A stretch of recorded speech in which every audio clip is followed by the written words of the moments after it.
오늘 이 시간은 부활의 기쁨이라는 제목으로 말씀의 은혜를 나누도록 하겠습니다. 오늘은 2000년 전에 예수님 부활하신 날입니다.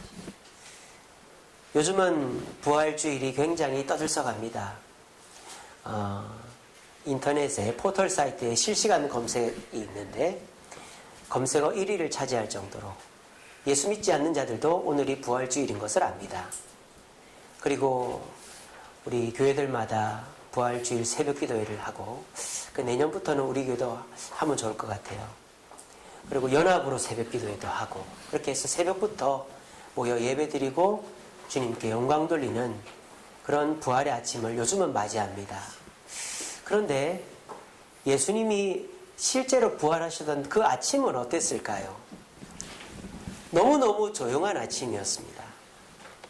지금처럼 아침에 일찍, 저는 아침에 한 7시 반쯤 나왔습니다.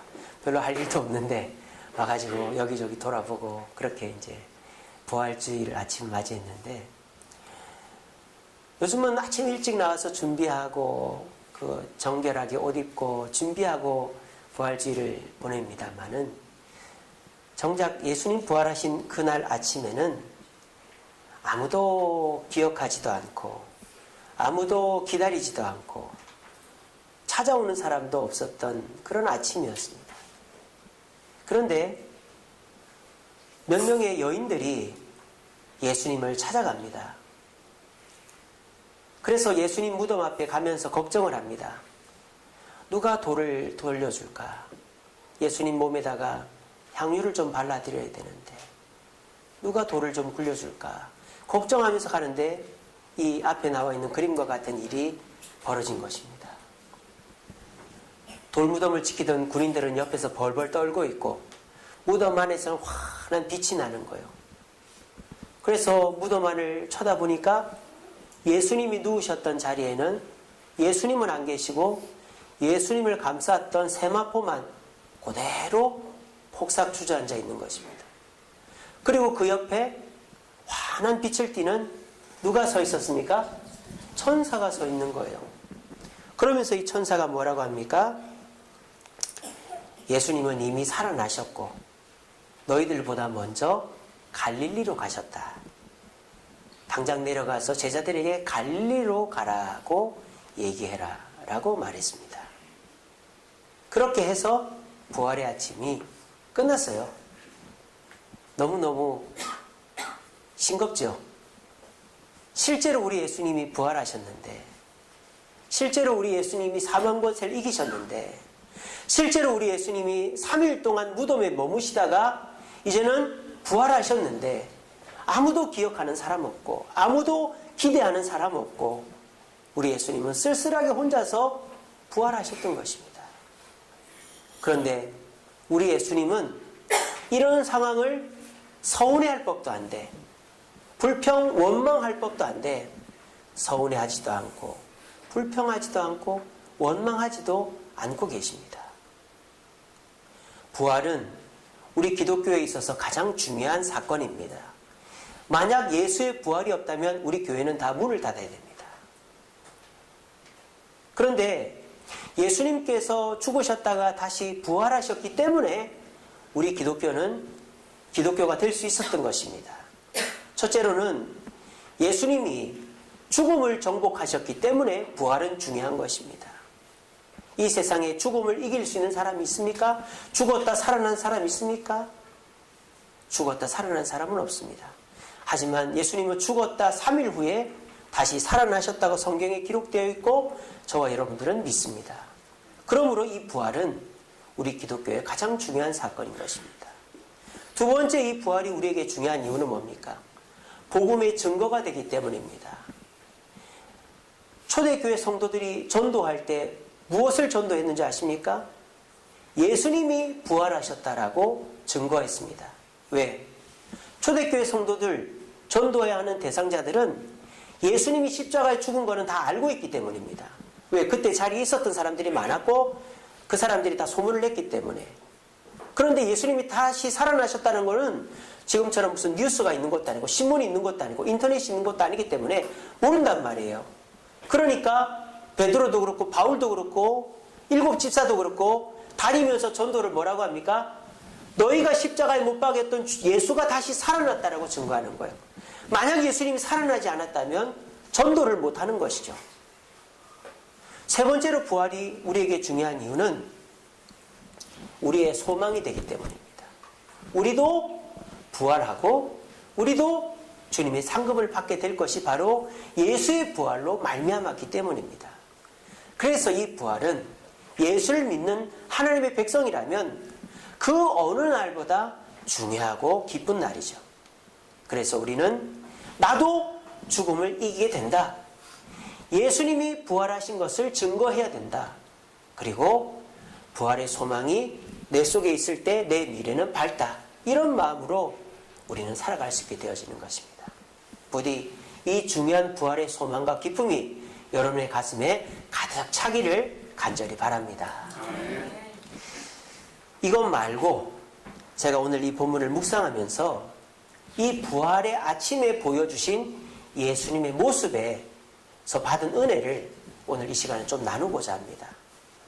우리 예수님은 너무나도 중요하고 대단하고 위대한 일을 하셨음에도 불구하고 아무도 기억하지 않고 기대하지 않고 알아주지도 않았는데 예수님은 실망하지도 않고 원망하지도 않고 불평하지도 않고 부활의 아침을 담담히 맞으셨다는 거예요.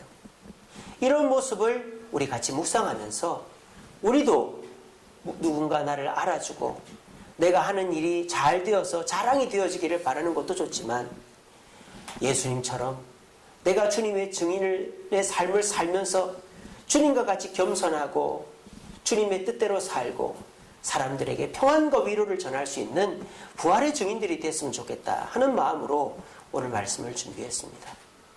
오늘 부활의 아침에 우리에게 보여주신 이 예수님의 모습을 살펴보면서 이 주님의 은혜가 저와 여러분들의 삶 속에 가득하기를 간절히 바랍니다. 오늘 우리 예수님이 보여주신 첫 번째 모습은 무엇인가? 사랑의 예수님의 모습입니다. 아까도 말씀드렸다시피 오늘 이 부활하신 예수님에 대해서 기대하는 사람은 아무도 없었습니다. 제자들조차도 아무도 모르고 있었습니다. 그리고 이 부활의 소식을 듣고서도 엠마오라는 고향으로 도망친 제자들이 있었습니다. 얼마나 그것이 보기가 안타깝기도 하지만 괘씸합니까? 예수님께서 부활하신다고 했으니까 그날 아침에 여기 와보기라도 해야 될 것 아니겠습니까? 근데 제자들 중에 그 누구도 한 명도 베드로조차도 무덤 곁에 오질 않았고 오직 이 여인들만 왔다라는 것입니다.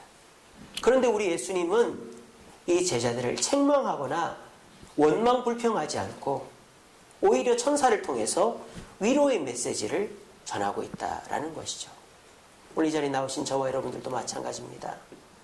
우리 예수님은요, 우리가 잘했다고 많이 칭찬해 주시고 못했다고 책망하시는 금방 더워졌다가 금방 식었다 하는 그런 분이 아닙니다.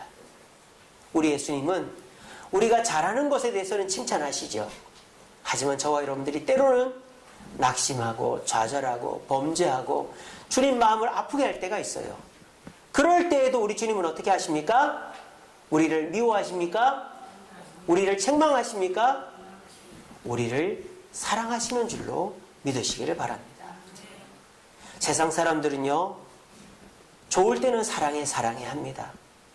아내에게, 자녀들에게, 직장 동료에게, 또 나에게 잘해주는 사람에게 고마워, 사랑해, 당신이 있어서 나는 너무 행복해 라고 말합니다. 그런데 한두 번 실수를 하고 의도적으로 나를 힘들게 할 때 우리의 마음은 어떻게 그렇게 쉽게 뒤집히는지, 죽고 못 살던 그 사람에게 원망과 저주를 퍼붓고 남보다 더 못한 행위를 하는 것이 우리들의 모습이 아닙니까? 교회가 요즘 그렇게 되고 있습니다. 교회가 한번 감정이 상하면 남보다도 더 심하게 싸웁니다. 여러분, 교회에서 한번 분쟁이 있는 교회들 보십시오. 고소 고발은 기본이고 용역을 불러다가 문을 막고 정말 세상 사람들도 하지 않는 행동을 합니다. 세상 사람들은 법적으로 점잖게 하는데 교회는 싸우는 거 보면 무섭게 싸워요. 그만큼 믿었던 사람에게 배신당했기 때문에 그럴 수도 있겠지만 근본 자체가 잘못된 것이죠. 신앙생활을 잘못한 것이죠. 원수도 사랑하라고 그랬는데 엊그제까지 같이 예배드리던 사람 나한테 실망을 주고 내 뜻과 다르다고 고소고발하고 용욕을 부르고 피켓 들고 고함 지르고 예배 방해하고 그런 식으로 싸우는 게 요즘 교회들의 모습입니다. 우리 예수님은 잘한다고 칭찬하고 못한다고 책망하는 그런 분이 아니라 언제나 어디서나 우리를 사랑의 눈으로 보고 계시다라는 것입니다. 로마서 5장 8절 말씀에 우리가 아직 죄인 되었을 때에 우리를 위하여 십자가를 지심으로 우리를 사랑하셨다라고 되어 있습니다. 이 부활의 아침 무거운 마음으로 교회 나오신 분들도 계실 줄로 믿습니다. 지난 한 주간 동안 주님 뜻대로 살지 못했고 부족한 가운데 살았고 또 최근에 내 모습이 주님 보시기에 너무 부끄러워서 우리 주님 나를 책망하실까 나에게 벌을 내리실까 두려운 마음 있으신 분들 있으실 거라 생각합니다. 여러분 그런 마음은 마귀가 주는 것입니다. 앞으로는 죄를 지으면 지을수록 더 담대해지시기 바랍니다. 저는요 굉장히 원칙주의자이기 때문에 죄를 짓고 나면 제 자신이 저를 용납하지 못합니다. 그래서 차라리 누가 나한테 욕을 하고 때렸으면 좋겠어요. 그래서 저는 그런 삶을 전에도 말씀드렸지만 20년 넘게 살았습니다. 그래서 대학교 3학년 때 또 죄를 짓고 내가 또 벌 받겠구나 그러고 있는데 제 대학 선배가 너 왜 고민하고 있냐. 제가 이런 죄를 지었는데 벌 받을까 봐 고민하고 있다고. 그 선배가 제 머리를 딱 때리면서 그러는 거예요. 야, 너는 하나님이 사랑의 하나님인 거 몰라? 그러고 가는 거예요. 그때 저는 깨달았습니다. 내가 20년 넘게 마귀에게 속고 살았다는 것을. 사랑의 하나님을, 사랑의 예수님을 원수 갚는 사람처럼 생각해왔다라고 저는 그때 깨달은 것입니다. 그래서 그날 이후로부터 저는 얼굴에 철판을 썼습니다. 어떤 죄를 짓고 부족한 모습이 있어도 예수님 잘못했습니다. 용서해 주세요. 그렇게 기도하고 저는 그거 잊어버렸습니다. 그 이후에 어떻게 됐을까요? 저는 죄를 지었다고 해서 주님으로부터 벌 받는다는 생각을 다시는 안 하게 되었습니다. 지금도 저는 죄를 짓습니다. 이 강단에 서기 전에도 얼마나 많은 죄, 마음으로, 행동으로, 생각으로, 입술로 지었는지 모릅니다. 하지만 주님은 저를 이 자리에 세워주시고 말씀을 통하여 여러분들에게 은혜를 끼치려고 하고 계십니다. 왜 그럴까요? 주님은 저를 뭐하기 때문에? 사랑하시기 때문에. 제가 죄가 없어서 사랑하는 게 아니고 죄가 많기 때문에 사랑하시는 거예요. 여러분들 죄가 많으면 우리 주님이 더 많이 사랑하시는 줄로 믿으시길 바랍니다. 죄가 별로 없으신가 보네. 다시 한번. 죄가 많으면 우리 주님이 더 많이 사랑해 주신 줄로 믿으시길 바랍니다. 부모도 아픈 자식 애정이 더 많이 갑니다. 자식들 중에요. 꼬장꼬장 해가지고 이빠른 소리 꼬박꼬박하고 말대답하고 그런 자식 부모 안 좋아합니다.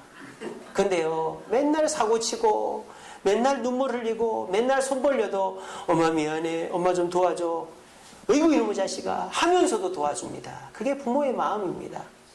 우리 하나님 마음도 똑같습니다. 엊그제도 우리 차량 운행하면서 대화를 하는 중에 그런 얘기가 있었어요. 부모가 자식이랑 부모 자식지간은 끊을 수가 없다고. 아무리 속을 썩이고 애를 먹여도 밥 먹을 때 되면 아이고 우리 자식 이거 좋아하는데 뭐 어디 가면은 아이고 얘랑 여기 왔는데 그게 부모의 마음이에요. 그런데 우리 예수님의 마음이 그렇다는 것은 왜 생각을 못하고 계십니까? 홍연아, 어떻게 보면요 바르게 사는 사람일수록 예수님의 사랑을 더 못 받아요. 왜? 내가 한두 번 죄를 지으면 그것 때문에 예수님이 나를 채찍질해야만 내가 다시 회복될 수 있다는 착각에 빠져있기 때문입니다. 그런 사람은 어떤 함정에 빠질 수 있는지 아십니까? 자기의의 함정, 자기 교만의 함정에 빠질 수 있습니다. 내가 죄를 안 지으니까 나는 의로워. 또 내가 죄를 지었지만 하나님께 벌을 받았으니까 나는 죄 없어. 그래서 남을 막 정죄하기 시작합니다. 왜? 나는 의로우니까. 근데요, 죄 가운데 사는 사람, 하지만 그 죄를 겸손하게 무릎 꿇고 주님 앞에 고백하는 사람은 남을 용서하는 사람이 됩니다. 왜? 나도 죄인이니까. 나도 용서받았으니까. 여러분은 어떤 사람입니까? 물론 여러분들은 다 의인이 되었습니다. 하지만 우리는 지금도 여전히 죄 가운데 살고 과거에 엄청난 죄인이었습니다. 우리 그거를 생각합시다. 하지만 그런 죄인임에도 불구하고 우리 주님은 우리를 뭐 하신다? 사랑하신다. 예수님이 그 고생을 하셔서 십자가 지시고 3일 동안 그 답답한 무덤에 머무시다가 부활하셨음에도 불구하고 아무도 코빼기 하나 안 보이는데 우리 예수님은 평안과 위로를 전하시는 사랑의 예수님임을 믿으시고 우리 모두 어떤 죄를 지어도 나를 사랑하시는 그 주님 앞에 겸손하고 담대하게 나아가 사랑을 받는 기쁨의 자녀들 되어지는 저와 여러분 되기를 간절히 바랍니다. 두 번째로 이 부활의 아침에 제가 묵상한 우리 주님의 마음, 주님의 모습은 축복의 예수님입니다. 오늘 이 부활의 아침을 맞이한 사람들 중에 남자는 아무도 없어요. 남자는 아무도 없어요. 오직 여자들만이 주님의 무덤으로 왔습니다. 그런데 이 여자들이 예수님의 부활을 믿고 왔느냐? 믿고 온 것이 아니에요. 이 여인들은 예수님의 몸에 향품을 발라드리러 온 거예요. 그러니까 예수님은 아직 죽어 계시다라고 믿고 있는 거예요. 이 여인들이 믿는 것은 예수님의 부활을 믿는 게 아니라 예수님은 아직 죽어 계시다라고 믿고 있었던 거예요. 그런데 이 여인들이 잘못된 믿음, 부족한 믿음을 가지고 무덤에 왔지만 이 여인들은 축복을 받았습니다. 어떤 축복을 받았습니까? 예수님을 제일 첫 번째로 만나는 축복을 받았습니다. 9절에 보니까 이렇게 되어 있죠. 예수께서 그들을 여인들을 만나 이르시되 평안하냐 하시거늘 여자들이 나아가 그 발을 붙잡고 경배했다라고 되어 있습니다. 부활하신 예수님을 제일 첫 번째로 만난 사람은 베드로도 아니고 예수님의 사랑을 제일 많이 받은 요한도 아니고 예수님의 부활을 기억하지도 않았지만 예수님의 무덤 곁으로 나왔던 이 여인들이었다는 것입니다. 오늘 이 시간 누가 축복을 받을 수 있을까요? 하나님의 은혜는 두 가지가 있어요. 하나는 그냥 모든 사람에게 주는 은혜가 있어요. 그걸 일반 은총이라고 그러죠. 일반 은총.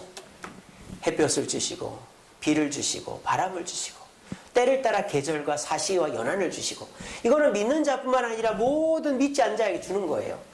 그런데요, 우리 주님이 믿는 자들에게 특별히 주시는 은혜가 특별 은총이라는 게 있죠. 그게 뭡니까? 구원의 은총이죠. 믿는 자에게는 구원의 은총이 있는 것입니다. 근데 오늘 믿는 자들이 다 여기에만 머물러 있는 거예요. 구원의 은총은 받았는데 그 다음 이 세상에서 누릴 은총을 못 받고 있는 거예요. 구원의 은총은 언제가 돼야 받을 수 있습니까? 죽을 때 받는 거예요. 예수를 믿고 죽을 때까지는 아무 재미가 없으면 그 신앙생활이 얼마나 고생스럽습니까? 오늘날 예수 믿는 그리스도인들이 예수 딱 믿고 나면 그 다음은 신앙생활이 별로 재미가 없어요. 왜? 특별 은총을 이 구원의 은혜 외에는 받지를 못하고 있기 때문입니다. 우리가 특별 은총을 받으려면 어떻게 됩니까? 신앙생활이라는 걸 해야 되는 거예요. 특별 은총은 그냥 주어지는 게 아니에요. 우리가 무언가를 하면 할수록 주어지는 거예요. 그래서 우리 주일이면 교회를 나옵니다. 말씀 읽고 기도하고 경건 생활합니다. 또 교회에서 봉사합니다. 또 전도합니다. 이러한 것들이 우리가 살아가는 중에 하나님의 은혜를 받게 하는 것입니다. 여러분들 은혜가 메말랐습니까? 말씀이 귀에 들어오지 않습니까? 예전에는 교회 오는 게 즐겁고 말씀 듣는 게 은혜가 되고 그리고 교회에서 어렵고 힘들어도 봉사하고 나면 보람이 있었는데 지금 말씀도 겉등으로 듣고 교회 예배만 겨우겨우 참여하고 그리고 봉사도 귀찮고 사람 만나는 것도 부담스럽고 그러십니까? 여러분 그것이 바로 우리의 은혜를 특별 은총을 못 받게 하는 것입니다. 주여 나에게 은혜 주시면 봉사하고 은혜 주시면 새벽기도 나오고 은혜 주시면 주님 뜻대로 전도하겠습니다 라고 하지 마세요. 그거 안 되는 일이에요. 내가 주님 앞에 나와 예배하고 말씀 읽고 기도하고 봉사하고 전도하면 특별 은총이 주어지시는 줄로 이 시간에 믿으시길 바랍니다. 순서를 똑바로 하십시오. 그런데 오늘 이 시간 우리에게 있어서 특별 은총을 최고로 많이 받을 수 있는 것이 뭐냐? 바로 예수 부활을 가슴에 간직하는 것이다 라는 겁니다. 왜 이 여인들이 보여주지 않습니까? 부활하신 예수님입니다. 예수님이 이 땅 살아가실 때에는 그냥 초라한 일용직 노동자 집 아들, 큰아들, 맏아들로 태어난 예수님밖에 못 봤어요. 누더기만 입고 다니시고 제대로 못 먹어서 피골이 상접하고 잠자리도 없어서 항상 옷은 지저분하고 그냥 지저분하고 그 초라한 모습의 예수님, 그리고 십자가의 그 비참한 모습만 사람들은 봤어요. 근데 최초로 천상의 모습, 우리 예수님의 본 모습을 이 여인들이 본 겁니다. 이것이 얼마나 큰 축복입니까? 이 축복을 이 여인들은 왜 누리게 됐을까요? 부활의 아침에 예수님께 나왔기 때문입니다. 정성을 다했기 때문입니다. 저와 여러분들도 마찬가지입니다. 우리의 가슴 속에 예수님이 부활하셨다. 예수님이 사망 권세를 이기셨다. 예수님이 나의 미래의 소망이 되신다는 걸 품고 살면 그것은 여러분들에게 특별 은총을 주는 주님의 은총의 계기가 될 줄로 믿으시기를 바랍니다. 이것이 왜 중요합니까? 만약 예수의 부활을 품지 않고 사는 사람이라면 삶이 불안합니다. 왜? 내가 잘못되면 어떡하지? 내가 실패하면 어떡하지? 내가 저 사람한테 미움받으면 어떡하지? 내가 죽으면 어떡하지? 이런 두려움 속에 살 수밖에 없어요. 근데 예수 부활을 품고 사는 사람은 어떻게 될까요? 죽어도 괜찮아. 실패해도 괜찮아. 어려움 겪어도 괜찮아. 왜? 나는 예수님처럼 부활할 거니까. 나는 어려움이 있어도 예수님이 나와 함께 하니까. 나는 괜찮아. 라는 고백이 일어나는 거예요. 그럼 어떻게 됩니까? 그 사람의 마음속에 주님의 은혜가 가득 임하고 그 사람은 특별 은총을 받게 되어지는 것입니다. 오늘 이 부활의 주일은 그저 예수님 부활을 박수치고 감사하는 날이 아니라 그 예수님의 부활을 몸소 내 가슴에 담아두는 날입니다. 명심하십시오. 첫째로는 어떻게 해야 된다? 사랑의 예수님을 만나야 된다 그랬죠? 아이고 내가 못 살았는데 부족한데 고난주간에 할 거 다 했는데 어떻게 우리 주님 앞에 나가겠나? 그런 마음들이 있으시죠? 그 일도 생각하지 마세요. 우리 예수님은 여러분들을 100% 사랑하는 분입니다. 그리고 그 사랑을 깨닫고 그 부활하신 예수님을 지금 가슴에 모시세요. 이제부터 여러분 하루에 한 번씩 생각하세요.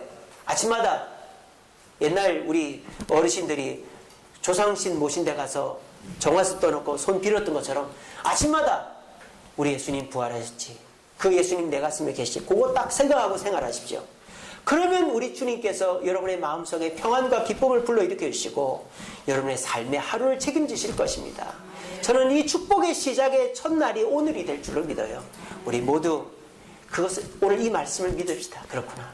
부활의 기쁨을 가슴에 새기고 출발하는 자. 오늘 이 여인들처럼 누구도 누릴 수 없는 최고의 축복을 누릴 수 있겠다. 가슴에 새기시면서 부활의 예수님 가슴에 모시고 축복의 삶을 살아가는 저와 여러분 되기를 간절히 바랍니다. 마지막으로 이 부활하신 예수님의 아침의 모습을 통해 받을 수 있는 것은 은혜의 예수님을 발견할 수 있습니다. 오늘 본문에서 반복되어지는 장소가 나와요. 거기가 어디죠? 어디로 가라? 갈릴리로 가라. 천사도 얘기했습니다. 또 예수님께서 이 여인들을 만나서도 뭐라고 했습니까? 형제들에게 갈릴리로 가라고 해라 그랬습니다. 왜 갈릴리로 가라고 했을까요? 제가 예를 한번 들어볼게요. 부모님을 우리 집에서 만날 수도 있어요. 그죠? 또 뭐 명절, 요즘은 명절 고향집 가서 안 하고 펜션 빌려다가 하는 사람들도 있습니다. 집이 좀 좁으면. 그런데 명절을 부모님을 올라오게 해서 맞이할 수도 있고 좋은 장소에 가서도 할 수 있지만 고향집에 가서 하면 정말 남다르죠. 왜 그렇습니까? 내가 태어난 집이기 때문이죠. 그리고 추억이 서려 있는 곳이죠. 또 내가 거기서 자랐고 공부했고 또 성공했고 첫사랑도 했고 뭐 친구들도 있고 여러 가지 복잡한 생각이 있는 장소에 가서 부모님과 형제들을 만나면 어떻습니까? 옛날에 추억들이 되새겨지면서 어떻게 됩니까? 얽힌 감정들이 풀리는 거예요. 부모님한테 서운한 감정도, 형제간들한테 서운한 감정도, 또 내 자신에게 답답했던 마음도 명절날 고향집 가서 고향 친구 형제들 만나고 오면 그래 내가 뭐라고 부모 원망하나, 그래 내가 뭐라고 형제들 원망하나, 그래 내가 뭐라고 이것에 내가 주저한다, 내가 고향에 있을 때 그 어려운 일도 견뎌냈잖아, 내가 그 잘할 때 그런 일도 겪었잖아, 내가 할 수 있어. 이런 리셋되어지는, 새롭게 되어지는 계기가 우리 명절날 고향집 갔다 오면 일어나는 거잖아요. 오늘 이 갈릴리로 가라는 게 똑같은 거예요. 갈릴리가 어떤 장소입니까? 예수님이 제자들을 부르신 장소입니다. 그래서 제자로서의 삶을 출발한 장소이죠. 그리고 예수님과 3년 동안 함께 먹고 자고 사역하면서 뒹굴었던 장소가 갈릴리입니다. 그리고 갈릴리에서 사람을 살리고 병자를 고치고 귀신을 쫓아내고 2만 명의 무리를 모아놓고 오병이어의 기적을 베풀었던 놀라운 장소가 갈릴리 아닙니까? 그러니까 제자들이요, 지금 예루살렘에 와서 어떻게 돼 있을까요? 초조금이 돼 있는 거예요. 정신이 하나도 없는 거예요. 막 쫄아가지고 이 제자들은 지금 가장 비참한 사람이 돼 있는 거예요. 왜? 자기 스승은 죽었지. 그것도 가장 비참하게 죽었지.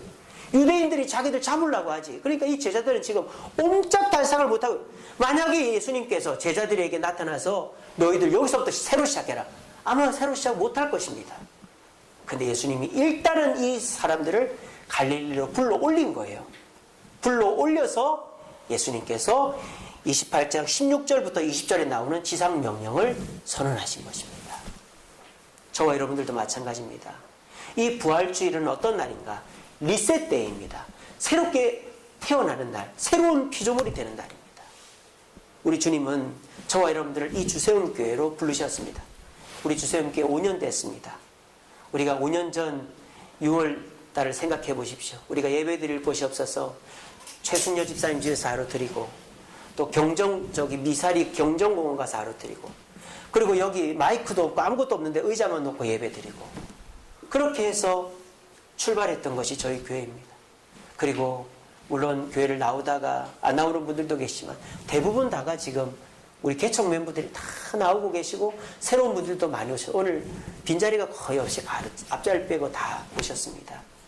우리 지나온 세월들이 있지 않습니까? 그 세월들 속에서 우리가 이 교회를 시작했고, 이 교회에 추억이 있고, 이 교회에서 은혜 받았고, 이 교회에서 주님의 축복을 경험한 그런 날들이 있었지 않습니까? 그런데 지금 우리 자신의 모습들을 돌아봅시다. 여러분 혹시 근심에 쌓여 있지 않습니까? 여러분 절망에 사로잡혀 있지 않습니까?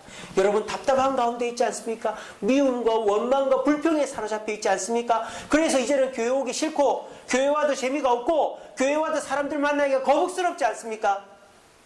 여러분 오늘은 새롭게 태어난 날입니다. 리셋 데이입니다. 예수님을 가슴에 모시고, 그래요, 내가 뭐라고? 그래 내가 뭐라고?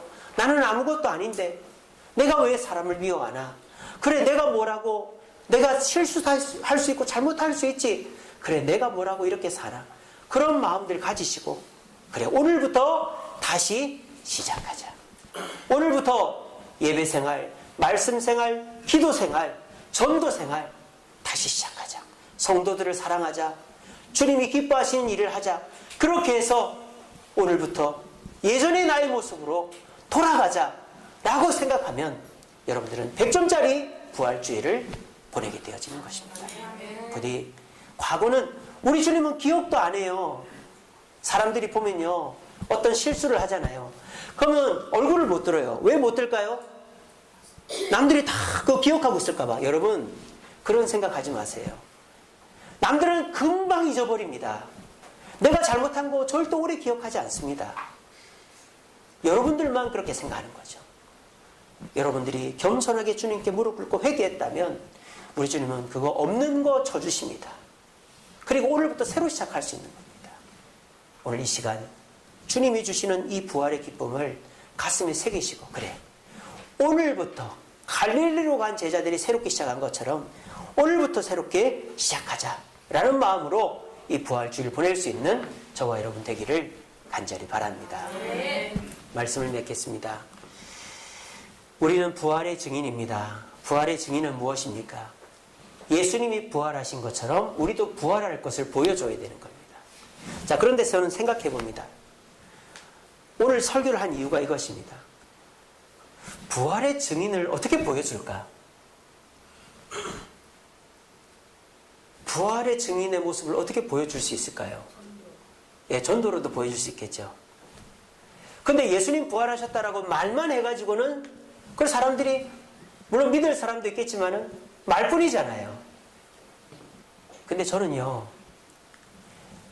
여러분들이 부활의 증인의 삶을 사는 구체적인 모습이 바로 이거라고 저는 생각을 해요. 예수님이 부활의 아침에 보여주셨던 이 세 모습, 이거를 실천하시면 됩니다. 첫째로, 내 아내, 내 남편, 내 자녀, 내 주변 사람 잘할 때만 사랑하지 마시고 잘못할 때도 사랑한다고 하십시오. 아내가 몰래 가가지고 봄옷 하나 사와도 손 꼭 잡고 참 잘 샀다 이렇게 해주십시오. 남편이 몰래 나가가지고 자기가 하고 싶은 거 장난감 뭐 바꿔와도 잘했네라고 해주십시오. 말이라도. 그러면 가정이 화목해지죠. 여러분, 부활의 증인은 말로만 예수 부활했다고 하는 게 아닙니다. 부활의 증인은 잘못을 사랑해 주는 것입니다. 죄인을 더 사랑해 주는 것입니다. 두 번째 부활의 증인은 작은 선행, 잘하는 것에도 칭찬해 줄 수 있는 사람이 돼야 되는 거예요. 부정적이고 잘못하는 거 야단치고 정죄하는 게 아니라 잘했네. 참 그거 참 잘했네. 그러면서 축복의 말을, 칭찬의 말을, 격려의 말을 전해주는 것이 부활의 증인입니다. 세 번째로 부활의 증인은 항상 새로워지는 사람입니다. 죄를 지어도 그 죄에 사로잡히지 말고, 마귀가 미움, 불평, 원망을 줘도 거기 사로잡히지 말고 아침마다 부활하신 주님이 나와 함께 하시니 나는 오늘 새로워졌다. 그러면서 날마다 새롭게 기뻐하고 감사하며 기도하며 사는 사람이 부활의 증인입니다. 만약 저와 여러분들이 미워해야 될 사람을 사랑할 수 있다면, 만약 저와 여러분들이 부족한 사람이라도 축복해 줄 수 있다면, 만약 저와 여러분들이 날마다 예수님으로 새로워질 수 있다면, 사람들은 우리를 볼 때 누구를 보게 될까요? 예수 그리스도를 보게 될 줄로 믿으시길 바랍니다. 그게 부활의 증인입니다. 이것이 오늘 설교의 핵심입니다. 우리 말씀 꼭 가슴에 새기시고 우리 모두 부활의 증인이 되기 위해서 먼저 예수님의 사랑을 믿으시고 예수님의 부활을 가슴에 담으시고 예수님의 은혜로 날마다 리셋되시고 그것을 몸소 실천함으로 우리 모두 부활의 증인으로 주님이 기뻐하시는 삶 살아생전에도 복을 받고 천국 가서도 복을 받을 수 있는 저와 여러분 되기를 간절히 바랍니다. 아멘. 기도하겠습니다.